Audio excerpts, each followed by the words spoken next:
எந்த மாதிரியான தண்டனை கொடுப்பீங்க? எத்தனை ஆண்டு தண்டனை, ஃபைன் ஏதாச்சும் போடுவீங்களா சார்? லட்சக்கணக்காக வரும், ஆயிரக்கணக்காக வரும். ஜெயிலில் 4-10 வருஷம் ஜெயில் வெளியே வரும். 10 வருஷம் ஜெயிலில் இருந்தால் எப்படி நீங்கள் சாப்பிடுவீங்க? அப்போ இல்லாட்டி ஒரு படை தளபதி இல்லாட்டி என்ன ஆகும்? அந்த படையானது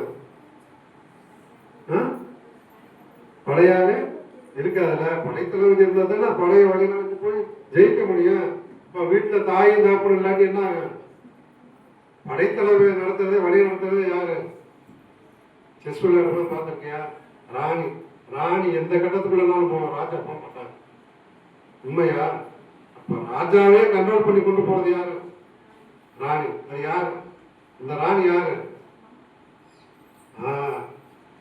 அதை தெரிஞ்சுக்க. முதல்ல பெத்த தாய் வீட்டுல பொம்பளையால கரெக்டா இருந்தா அந்த குடும்பம் கரெக்டா இருக்கு. அவங்க வீட்டுல அதை வாங்கியிருக்காங்க, கார் வாங்கியிருக்காங்க, நிலம் வாங்கியிருக்காங்க, பிளாட் வாங்கியிருக்காங்க, அப்பார்ட்மெண்ட் வாங்கியிருக்காங்க. ஒரு பொம்பளை ஆம்பளை கிட்ட சொன்னாக்க அந்த குடும்பம் உருப்படவே உருப்படாது. புத்த வாங்கி அதான் உண்மை. அதுக்கிட்ட நம்மளா இருக்கணும்.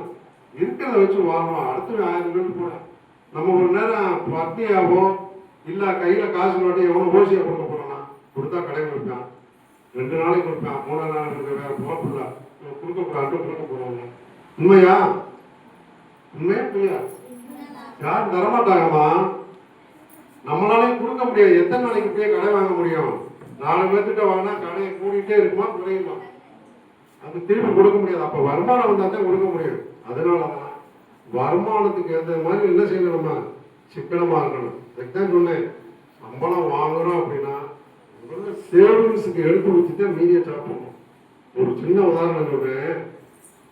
கடைகளை போய் மினிமமா ஒரு தயிர் சாதம் சாப்பிட்டா எவ்வளோ சொல்லுங்க. நீ போய் மத்தியானம் நான் சாப்பிட்றதுக்குன்னா எவ்வளோக்கு நான் சாப்பிடுவேன்? தயிர் சாதம் எவ்வளோ வரும்?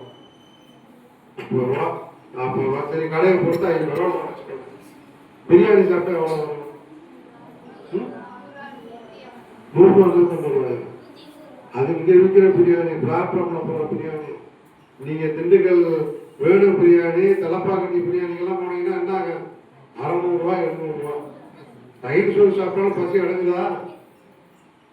சொல்லுங்க. தயிர் சோறு சாப்பிட்டாலும் பழைய சோறு சாப்பிட்டாலும் வெங்காயத்தை வச்சுக்கிட்டு மிளகாயை வச்சு சாப்பிட்டீங்கன்னா பசி அடங்குதா? அடங்கலையா? அடங்குது.